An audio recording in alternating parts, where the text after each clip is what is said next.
मैं मोहम्मद आसिफ और आप देख रहे हैं एसपीएन 9 न्यूज। क्या बलात्कारियों को मोदी सरकार बचा रही है?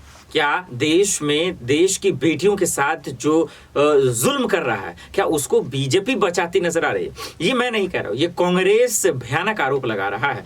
हाथरस मामला हम आप सबके दूर नहीं है, उनके तमाम आरोपी लगभग बाहर आ गए और इसी के मद्देनजर हाथरस की बेटियों के साथ जो नाइंसाफी हुई, बिल्किस बानो के बलात्कारी बाहर है, चिमयानंद बाहर है, कुलदीप सिंह सेंगर बाहर है, और इसी चीज को देखते हुए कांग्रेस ने भयानक हमला बोला है और पूछा है और कह रही हैं कि देश की में बेटियां सुरक्षित नहीं हैं और जितने बलात्कारी हैं उसको बीजेपी संरक्षण दे रही है, बचाने का काम कर रही है। कैसे करें जरा सुनिए। भाजपा का वो संस्कारी मास्क जो आज ये देश को दिखाते हैं और बताते हैं, वो आज मैं आपको यहां बताना चाहूंगी और इनका वो संस्कारी मास्क उतारना चाहूंगी और आपको बताना चाहूंगी और आपका ध्यान ले जाना चाहूंगी 2017 की उस उन्नाव की घटना पर, जहां तत्कालीन भाजपा विधायक कुलदीप सिंह सेंगर 2 साल तक उन्हें भाजपा प्रशासन पुलिस बचाता रहा, कोई सुनवाई नहीं हुई। बेटी को मुख्यमंत्री जी के घर के बाहर अपने आप को आग लगानी पड़ी एकमात्र एफआईआर के लिए। उसके पुलिस को, उसके पिता को, बेटी के पिता को आर्म्स एक्ट के तहत जेल में डलवा दिया गया और योजना बनाई गई। और वहीं आप सबको याद होगा जेल के अंदर किस तरीके से पीट पीट कर हत्या कर दी गई। उसके बाद जब उसका परिवार आगे की कार्रवाई के लिए जा रहा था तो किस तरीके से एक्सीडेंट करवाकर उस लड़की की हत्या करने का प्रयास किया गया। ये आज भाजपा सरकार है जो कहती है बेटी बचाओ, लेकिन काम करती है बलात्कारी बचाओ का। मैं आपका ध्यान अब इसके बाद ले जाना चाहूंगी बिल्किस बानो, गुजरात की उस बेटी बिल्किस बानो पर, जो बिल्किस बानो के साथ हुआ, गर्भवती बिल्किस बानो का बलात्कार किया गया। उसकी 3 साल की बेटी और उसके परिवार में न जाने कितने सारे लोगों की निर्मम हत्या कर दी गई। और उसके बाद क्या होता है? उसके बाद चुनाव के कुछ समय पहले जहां बिल्किस बानो सोच रही थी कि आज मैं सुरक्षित हूं, मुझे इंसाफ मिलेगा, न्यायालय की तरफ देख रही थी, लेकिन इसी तरह साक्ष्यों के साथ छेड़खानी करके भाजपा सरकार ने वहां पर भी उन अपराधियों को रिहा कर दिया गया। और रिहा के साथ साथ देखिए क्या कीर्तिमान स्थापित किया इन्होंने कि वहां पर इनके जो विधायक और पूर्व मंत्री चंद्र सिंह राव जी हैं, उन्होंने आरोपियों का स्वागत फूल माला पहनाकर और मिठाई खिलाकर किया। ये भाजपा की असलियत है। ये बेटी बचाओ कहने वालों का असली चेहरा है, जो कहते थे बेटी बचाओ बेटी बचाओ बेटी बचाओ। देखिए किस तरीके से बेटियों को बचाने का काम कर रहे हैं। ये बेटियों को बचाने, मैं दोबारा कहना चाहूंगी, ये बेटियों को बचाने का काम नहीं कर रहे हैं, ये अपने भाजपा के नेता, बलात्कारी नेताओं को बचाने का काम कर रहे हैं। आज ये निरंकुश हो चुकी है सरकार। और मैं अब आपका ध्यान उत्तराखंड की उस अंकिता भंडारी पर ले जाना चाहूंगी, जहां इसी तरीके से अंकिता भंडारी के साथ हुआ। क्या हुआ अंकिता भंडारी के साथ ये पूरा देश जानता है, पूरी दुनिया जानती है। अंकिता भंडारी को रिजॉर्ट में 10,000 रुपए देने का लालच देते हुए किसी वीआईपी गेस्ट के लिए जाने के लिए कहा। जब अंकिता भंडारी ने मना कर दिया और भाजपा के नेता पुत्र ने देखा कि उनकी पोल खुल सकती है, तो अंकिता भंडारी की हत्या कर दी गई। और उसके बाद और भी बड़ा कीर्तिमान स्थापित करते हुए भाजपा, वहां अज्ञात लोग आते हैं और अंकिता के कमरे में आग लगा देते हैं।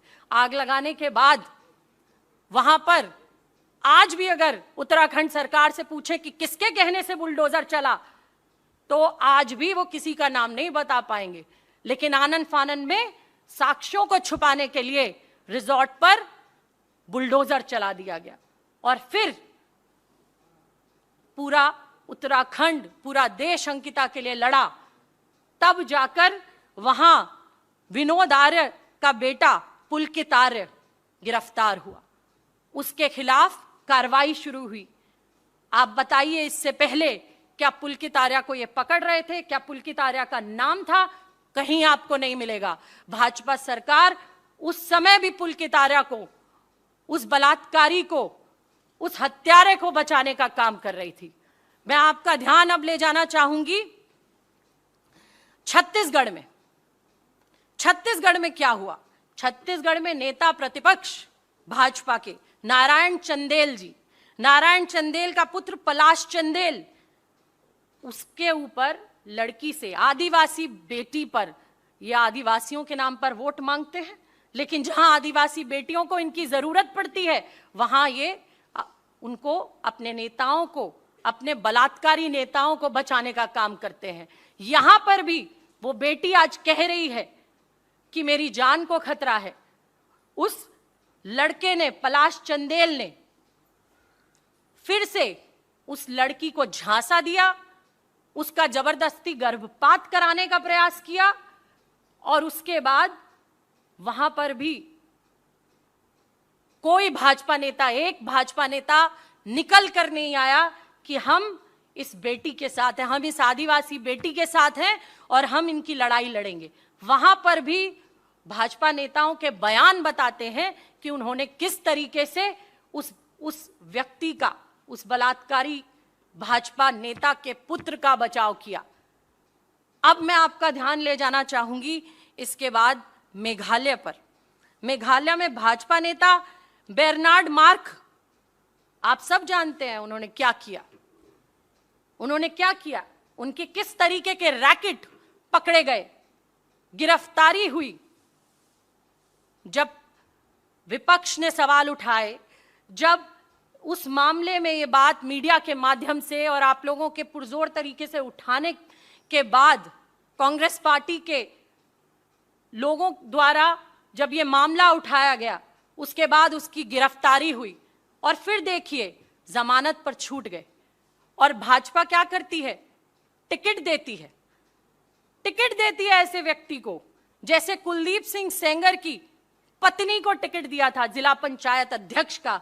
और जब कांग्रेस पार्टी ने और प्रियंका गांधी जी ने सवाल उठाए थे और इस मुद्दे को पुरजोर तरीके से उठाया था, उसके बाद उनका टिकट कटा। इसी तरीके से मेघालय में इनको, बेरनार्ड मार्क को, वहां के मुख्यमंत्री के खिलाफ इन्होंने लड़ाया है। ये आप सबके सामने है कि ये बलात्कारियों को किस तरीके से बचाने और संरक्षण देने का काम करते हैं।